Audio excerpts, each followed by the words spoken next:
بەرەزان دووبارە سڵاوتان لێبێت بەردەوامین بۆ جێژەزان بە قسەکانمان. مامۆستا عەبدوڵڵا عەباس، لە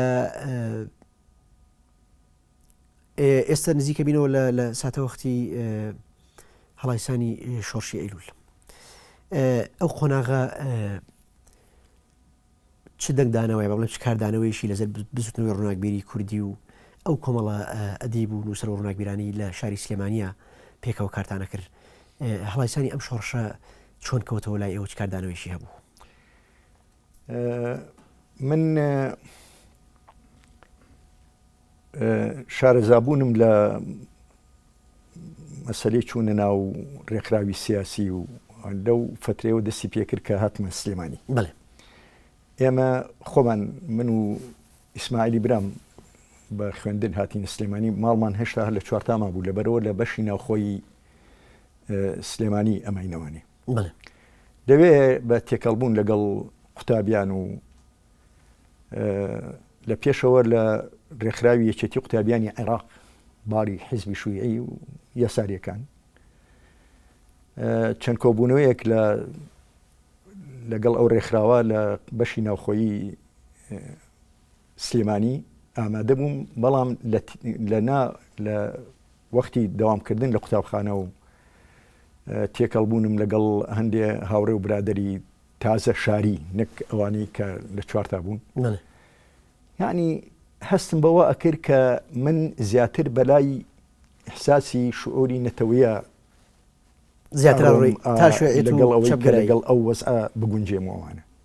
ئەو هاوڕێیانە ئەگەر ناوەکانی بیرت مابێ، ئەو هاوڕێ تازانی کە بینیت و کاریگەریان لەسەر هەبوو بۆ ئیتیجای هەرە دیارەکەیان دڵشاد مەریوانی شەهید ڕەحمە بێ، دڵشاد مەریوانی و عەلی توانە. لەو وەختە ئێمە کە ئیتر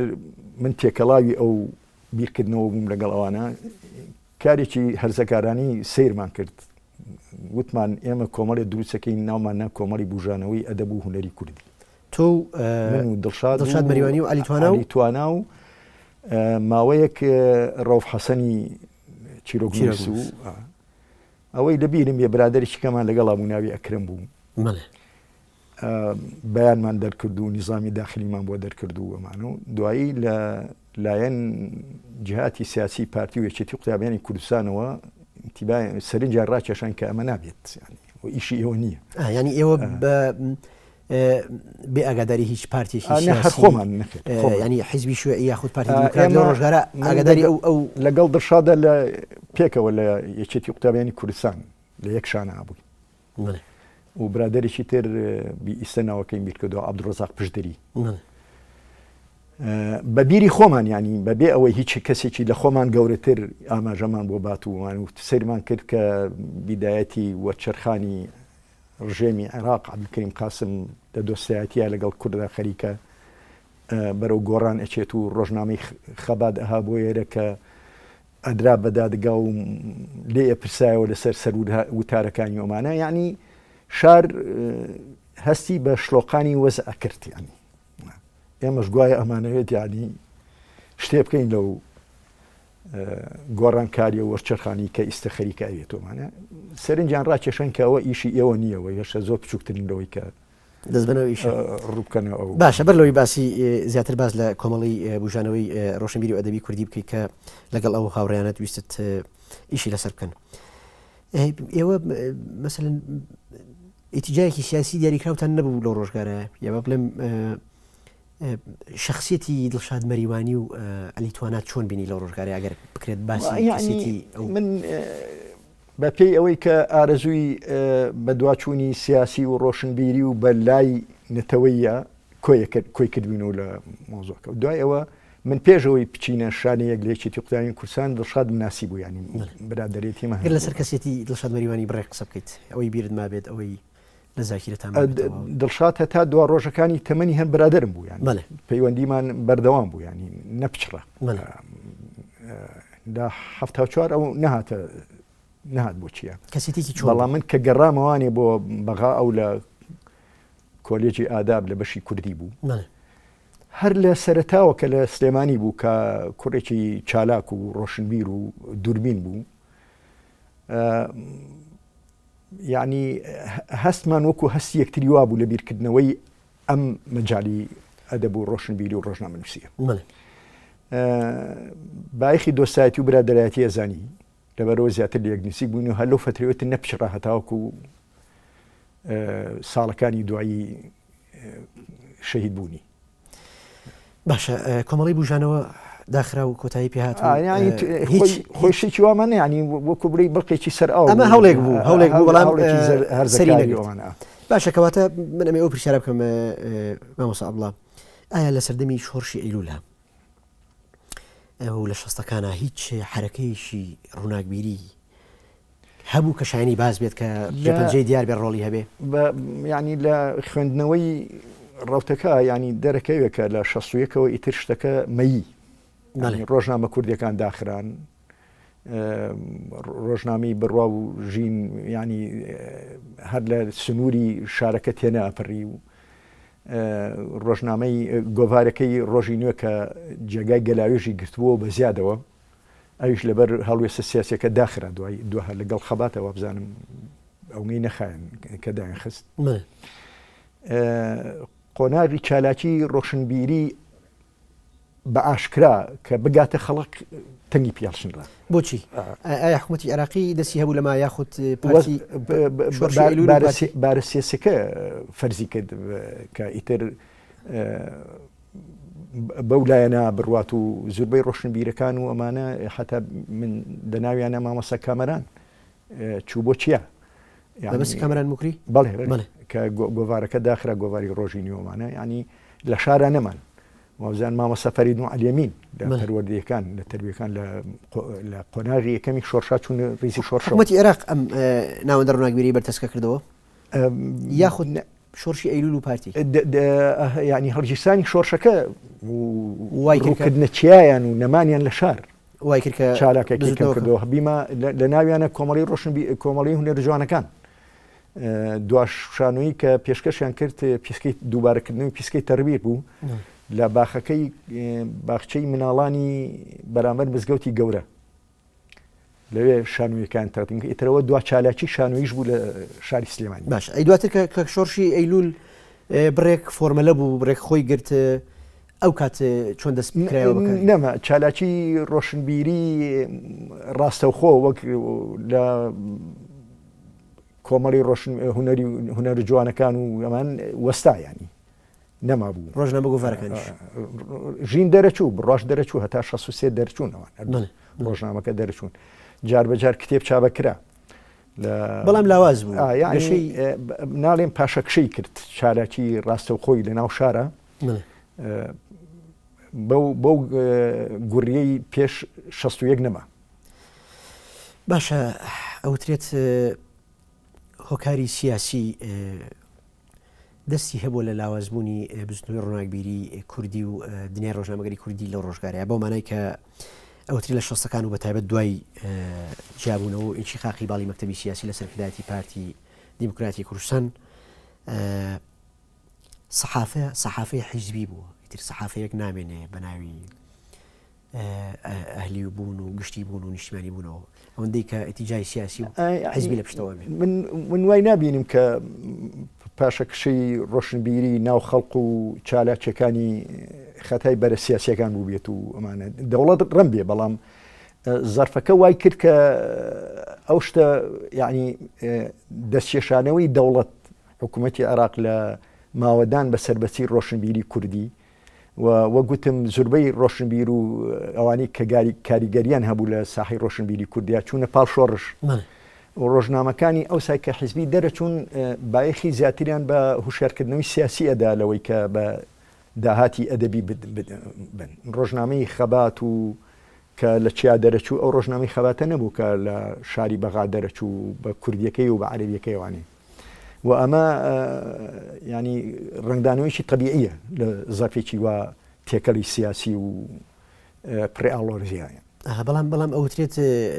مامۆستا عەبدوڵڵا عەباس ئەوترێت لەگەڵ درستێکەوتنی ڕیزەکانی پارتی دیموکراتی کوردستان و جیابوونەوەی باڵی مەکتەبی سیاسی لە سەرکردایەتی ئیدی ڕووناکبیرانیش ڕۆژنامەنووسانیش بە جۆرە لە جۆرەکان دابەشبوون دابەشبوونێکی سیاسی ئەوە چۆن هەڵەسەنگێنی چۆن ینی ئەنجامێکی طبیعی بوو ئەنجامێکی طبیعی بوو کە هەردوو لاکە کاریگەریان لەسەر دەستەی بیرکردنەوەی پشتیوانەکانی خۆیانیان هەبوو. لە کاتێکا ئەبوو ئێوە کاریگەریتان لەسەر ئەوان هەبێ، ینی ئێوە ببنە دافعێکی باش بۆ هیچ نەبێ نزیکبوونەوەی دوو باڵە جیاوازەکەی ناو پارتی، بەڵام ئێوەش وەکو سیاسیەکان دابش بوون و من ملاحەزەیەکی تەواضعم هەیە دەربارەی ئەو پێم خۆشە باسی بکەیت. خۆی جێهاتە سیاسیەکانی کوردستانی و ئەم ناوچەیە هەتیەکەڵ ینی نەکرد کوردستان یا نەتەوەی کورد ڕۆژهەڵاتی ناوەڕاست مەسلەی بایخدانیان بە مەسلەی ڕۆشنبیری و ئیبدا خستۆتە دوای زۆر شتەوە. لەبەر ئەوە ئەم بایخدندانە بە ئەدەب و ڕۆشنبیری و حەزی ڕۆشنبیر و هونەرمەند بۆ ئەوی لە ریزی پێشەوە دەرکەوتو بێ ڕۆشنبیرانی نەتەوەکەی ئێمە و دەوروبەرمانی ناچار کردووە کە لایەکی سیاسی بکەن بە سێبەری خۆیان. من یەکەم دەرس لەم مەسەلەیە فێری بووم، مەسەلەی ململانی هەردوو جیهەتە سیاسەکەی بەرەی چەپ و پارتی بوو لەسەر کامەران موکری شاعری گەورە و شاعری گەورەی تر عەبدوڵڵا گۆران. ئەو چۆن بووە گەرە وەڕداوە بژاریتەوە؟ ئاراستەی سیاسی وای پیشانە کە کامەران موکری دەنگی نەتەوایەتی شعری کوردیە و واش بوو ڕاستە و عەبدوڵڵا گۆران دەنگی خزمەتکردنی لایەنێکی تری دەرەوەی ئیحساسی قەومی نەتەوەی کوردە کە ئەوە غەدرێکی گەورەیە لە گۆران کراوە. ینی گومانی ئەوە لێکرا بەلای شوێنە مەسەلەن لەو محاوەلەیە کە لە بینی پارتی و حیزبی شوێ ئاکرا مامۆسای ڕەخنەگری ناسرا و کامیل بەسیر دیراسەیەکی لە گۆڤاری ڕۆژی نوێ بڵاو کردوتەوانێ مقارنە لە بینی ئەو شعرانی کە گۆران وتوێتی بۆ بزوتنەوە ڕزگاری خوازەکانی جیهان و ئەو شعرانی کە کامەران وتوێتی بۆ بزوتنەوە ڕزگاری خوازەکانی جیهان وەکو شعرەکەی جەمیلە بوحێریدی جەزایری و ئەوانە. مامۆستا کامیل بەسیر لەو دیراسەیە ئەرێت گۆران ئیحساسی قەومی نییە و زیاتر گۆرانی بۆ دەرەواڵێت، بەڵام کامەران حتا کە گۆرانی بۆ دەرەواڵێ بە دەنگی کوردی ئێرێت. ئەم بڵاوکردنەوەی تۆمەتە تەسیری هەبوو لەسەر خوێنەوارانی هەردوو شاعرە و ئەمە جیلی ئێمە ینی کە تازە پێگەیشتین ئیشارەتی ئەوە یاینێ ئەگەر سێبەرێکی سیاسی بۆ خۆتان دروست نەکەن مەجای ئینقلاق و ناوبانگ و بڵاوبوونەوەتان نییە. ئەمە شتێکی ترسناکە بۆ سەر ئەدەب و ڕۆشنبیری و داهێنان. ئێستا خەریکە تۆزە ینی ڕۆشنبیرەکان خۆیان بەپێی ئەو فەزا سیاسیە سەربەسەی کە دروست بووە ینی خۆیان لە تەپۆتۆزی سیاسیەتە شێن و دوورەکە ینی ناوێ ئیبداعاتی خۆی بەسێ بەجێتێکی سیاسی معینەوە ئەوەی بەدڵێتی بەدڵێتی ئەمێ بڕێک زیاتر لەسەر شاعری سروش و جوانی شاعری گەورەی کورد مامۆستا گۆران زیاتر بوەستم. دەوترێت دوای ئەوەی کە گۆرانی شاعیر ئەچێتە سۆڤێت بەجۆ لە جۆرەکان پەشیمان ئەبێتەوە لە تێگەیشتنی خۆی بە ئیتیجای چەپگەرایی و شوێعێت و دەسەڵاتی ئەو کاتی سۆڤێتە. هیچ شتێک لەو بارەیەوە مامۆستا لەسەر ئەم مۆزوعی پەشیمان بوون و پاشگەزبوونەوەی شاعری گەورە گۆران لە بەرەی یەسار و حیزبی شوێعی و هەستکردنی بۆی کە خەڵەتاوە بە بەهرەجەی سۆڤێت و ئەمانە قسە زۆرەکرێ لە بینی لە وەسەتی سەقافی و ڕۆشنبیری و هونەری کوردیە. بەڵام ئەو وەختی کە گۆرانی تیاژەیە من تازە هەنگاومە ناو شارەزای وشا بوو. بەس ڕێکەوت ئەوەی بۆ ڕەخسانم لە پێش مردنی بە 3 ڕۆژ بە تەواوی لە بیرمە لە کۆمەڵی هونەر جوانەکانەوە مامۆستا ڕەفیق چالاک داوای کرد کە بچن سەرێکی لێ بدەن چکم زۆر نەخۆشە مامۆستا گۆران. من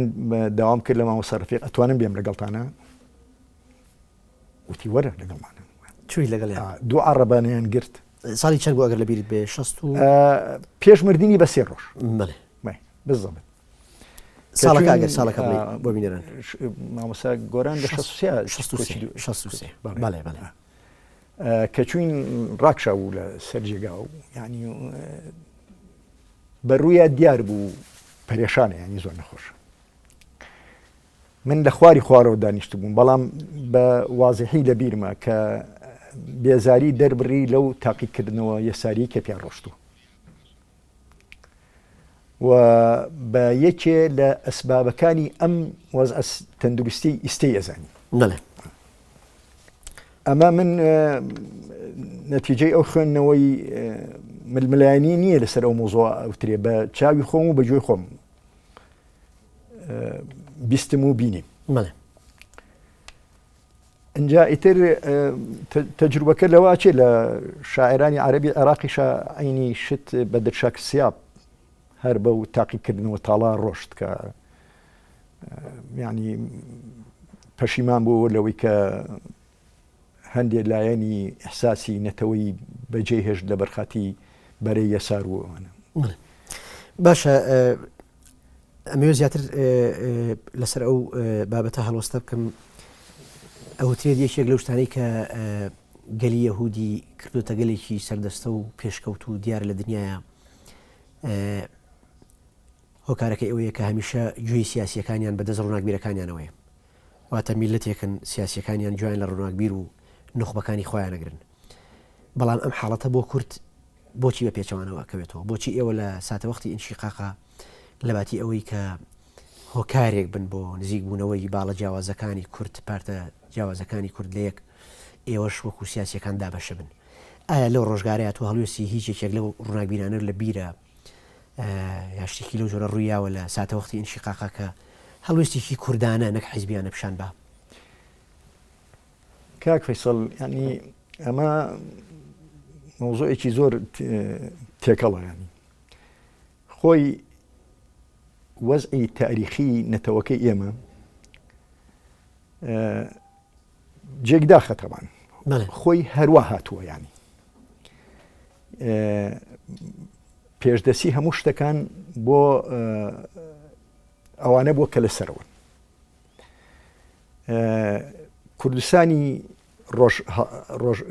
کوردستانی باکوور کە هەرێمی کوردستانی عێراقە لە ساڵەکانی بیستەکانی سەدەی پێشەوە مرکزی ئیشعاعی ڕۆشنبیری و سیاسی کوردی بوو. ئەو زوروفە سیاسی کە لە کوردستانە دروست بوو وای کرد شتەکەی ئێمە نازانم تەجروبەی یەهود هەیە گەلانی تر ئێمە بە پێچەوانەوە بێت ڕۆشنبیرەکان کەوتنە ناو مەلملانی سیاسیەوە کەواتە ڕۆژگارەکان لەژێر تەسیری سیاسیەکان بوون لە ڕۆژگارە. یعنی ئیتر نازانم خۆیان ئەویان اختیار کردی بێت جیلی پێش ئێمە نازانم، ینی ئێمە کە گەشتینە لای ئێمە بیرێکی ترمان هەبوو بەڵام ئیمکانیاتی نواندنی هەلوێستیان نەبوو. ئەبێ من شتەکە وا خوێنمەوە لەوانەیە ڕێی ڕۆشنبیران و خەڵقی تر جۆرێکی تر بێ. مەسەلەنێکێکی بۆ مامۆسای گەورە برای محەممەد. برای محەممەد ئەگەر وەکو لە یادداشتەکانیشمە نووسیومە ئەگەر لە ژیانی نەتەوەیکی ترا بواە کە چێژی سربەستی بە دەستی خۆی بێنێ ڕەنبێ هەڕووی نەکردایەتی سیاست، هەر خەریکی چیرۆک نووسین و ڕۆمان نووسین و یا پیشەی ڕۆژنامە نووسی بواە. مەبەستم ئەوەیە بڵێم ڕۆژگاری نەتەوەکەمان و سەختی تێکۆشانەکەی بۆ سەلماندنی وجودی نەتەوەی خۆی شتەکەی پێچەوانە کردوانێ سیاسی ڕۆشنبیرەکان ڕویان لە سیاست کرد و لە ژێر زەختی سیاستە وازیان لە ینی زیانیان لە ئیمکانیاتی ئیبداعی ڕۆشنبیرەکەی خۆیانە. لەو ڕۆژگارەیە ڕووناکبیرەکانی ئێمە بەشێکی زۆریان یا ئەو بوو چوونە ژێر ڕێکی بەڵام بەبوونەوە هەبوو، ینی ئەگەر لە دانیشتی تایبەتیا ئەدبینی ڕۆشنبیر هەیە کە ئەو ململانی سیاسی بەدڵ نییە. ئەگەر ناوەکانیان بڵێ کێت لە بیرە هەڵوێستیەکیشیان باسکەیت نا هەموو ئەوانەی کە جیلی ڕوانگای لێ دەرچوو ئەوانن شێرکۆ بێکە کاکە مەمبۆتانی حسین عارف، بەڵام زۆریشمان هەیە لە ڕووناکبیر و ڕۆژنامە نووسەکان حەزیان ناکرد، ینی پیانەوە دیار بوو حەزیان ناکرد کە نواندنی هەڵوێستیان چی سیاسی و چی ئیبداعی لەژێر تەسیری جهەتی چی سیاسی معەنە بێت. بەڵام زۆریش لە ڕۆشنبیرەکانی ئێمە لە ڕووناکبیر و ڕۆژنامە نووسەکانی ئێمە یا ئەوە بوو لە کەوتنە ژێر تەسیراتی بەعس و یا ئەوە بوو کە خۆیان بە سەرلایەکی سیاسی و تیاکی سیاسی و ئایدۆلۆژیا ساغا کردەوە. نمونەی ئەمان زۆرە لە کەسایەتی وەکو شاهین تاڵەبانی و عوسمان محەممەد فایق و کە ئەمانە کورد بوون و نخبۆ و ڕووناکبیر بوون بەڵام ئەکەونە ژێر تەسیراتی ئایدۆلۆژی و حیزبی و من لاپەڕەکانی وزوتنەوەی ڕۆشنبیری و شخصیەتە ڕۆشنبیرەکانی کوردی وان ناخوێنەوە بە پێچەوانەوە ڕۆشنبیری کورد نەبووە ڕۆشنبیری کورد بەمانەی ڕۆشنبیری کوردی ببوو بە باسی دواتر لەسەر ئەوانە یەک هەڵستافایقیش و شاهین تاڵەبانی هەردووچیان ینی ڕۆشنبیری کوردی نەبوون دواتر باسیەکەین بەڵام لە دوجارە ناوەندەکە کاریان بە ئینتیما کوردی بوون ئەوان حسابێکی کەیە ینی بەڵام يعني شاهین تاڵەبانی بێژەری ئێزگەی ڕادیۆکە بەڵام کوردی بوو لە مەسەلەن وەکو عەبدوڵڵا عەباس و خەلیل ساڵحی و ئەو ڕۆشنبیرە کوردانە لە ڕادیۆی کوردی موزیە نەبوون من ناڵێم وەکو ئەوان بوون بەڵام ئەڵێم بەشێک مەبەسم ئەوەیە پێگەی عوسمان محەممەد فایق مەبەسم ئەوەیە شاهین لەسەر ئاسی بەڕێوەبەرێتی ڕۆشنبیری گشتی چاپ و بڵاوکردنەوە بڵێم شاهین لە جیلی لە وەسەتی ڕۆشنبیری کوردیەوە سەری هەڵنا دواتر باسی ئەو کەسیتانەکەین ئێستا ئەمەوێ لە سەرەتای شۆڕشی ئەیلول لە ساڵی 61 کە ئەو کات فڕۆکەکانی عەبدولکەریم قاسم بۆردمانی دەربەنی خانیان کرد لیژنەی ناوخۆی حیزبی شوێعی بەیاننامەیەشیان بڵاو کردەوە تۆ لە یادداشتەکە ئاماژەیەکە بوو حاڵەتە کردەوە بەیاننامەیەشی بوو لەو کاتەیە ئەوە بوو من پێم وتی کە مەسەلەکەی بەلای منەوە ینی وای لێکردن بڕیار بم بەلایی لە کە بۆردمانی دەربەندی خان کرا فڕۆکەکانی بازیان لیژنەی مەحەلی حیزبی شوویە عێراق لە سلێمانی بەیانێکی دەرکرد ینی دەقەکەم لەبیر نییە بەڵام بەو معنایە ئەگەر دەرەبەگەکان و ئەوانەی کە دژی ئیسلاحی زراعین چەکیان هەڵ نەگرتایە حکوومەت ناچار نابوو بە بۆردمانکردن و هەڵسانێنی تیارە بۆ قسفکردن ئەم مەسەلەیە لاما بێ ئەبێ ئەماژە بۆ حتا ڕۆشنبیر و شاعیرێکی پێشەویەک و جەلالی میرزاکەریم کە وەرچەرخا بەلای فکری نەتەوەیە هەر ئەو بەیانە بوو جەلالی میرزاکەریم ڕەحمەتی شاعیر لەبەرەوە بۆم دەرەکەوێت کە هەر من و جەلال نەبووین ئەو بەیانە تەسیری کردە سەر ژمارەیەکی زۆر لەوانەی کە شت بەڕاستی و بە چاوی نەتەوەی خوێندنەوە ڕێڕەوی فکری نەتەوەی هەڵبژێرن نەک چەپڕەوی شوێیەکانی عێراق بە تایبەتی من دوو دەقە کاتماوە کاک مامۆستا عەبدوڵڵا ئەمەوێت دوا پرسیار بکەم کەواتە تۆ بڵێ ئەم بەیاننامەی لیژنەی ناوخۆی حیزبی شوێعی لەو ڕۆژگارەیە ئیدانەکردنی ئەو هێزە بوو ئەو هێزە عەشایرە بوو کە ڕوبەڕووی سوپای عێراقی بوونەوە لە دەربەنی خان و دەربەنی بازیان ئەوەی کە لە بازیان کوخا اسماعیلی تەلان و حاجی برایمی چەرمەگا و هەندێک سەر و خێڵ مەسەلەکە کاک فەیسەڵ معلومە ینی حیزبی شوێعی ڕایی وا بوو کە ئەوە نەکرێت کە شۆڕشی کورد شۆڕشێکە بۆ تەعتیلی قانونی ئیسلاحی زراعی بەڵام لە هەمان کاتە مەلا مستەفاش بەو شۆڕشە بەو هێزە ئەسکەریە دڵخۆش نەبوو ینی چۆن لە سەرەتای شۆڕشی ئەیلول بەر لە هەڵایسانی شۆڕشی ئەیلول ئەو هێزەی کە لە دەربەنی بازیان نا من وای خوێنموانێ کە سەرۆک مستەفا بەرزانی بە پێی تەفکیری سیاسی هەڵگیرسانی شۆڕشەکەی لە وەختا بەدڵ نەبوو زۆر باشە لە ئەڵلقەکانی داهاتوە درێژە بەخسەکانمانی کاتی بەرنامەکە تەواو بوو بەڕێزان ئەڵلقەی یەکەمی دیدارەکەمان لەگەڵ زۆر بەڕێز عەبدوڵڵا عەباس سەرنووسەری پێشووی ڕۆژنامەی هاوکاری کۆتایی پێهات هەوڵین لە بەرنامەکانی داهاتوە درێژە بە گفتوگۆمان بدەین لەسەر بارودۆخی ڕووناکبیری لەو کات زۆر سپاس مامۆستا گەرمە بەشداریت مادومان کردی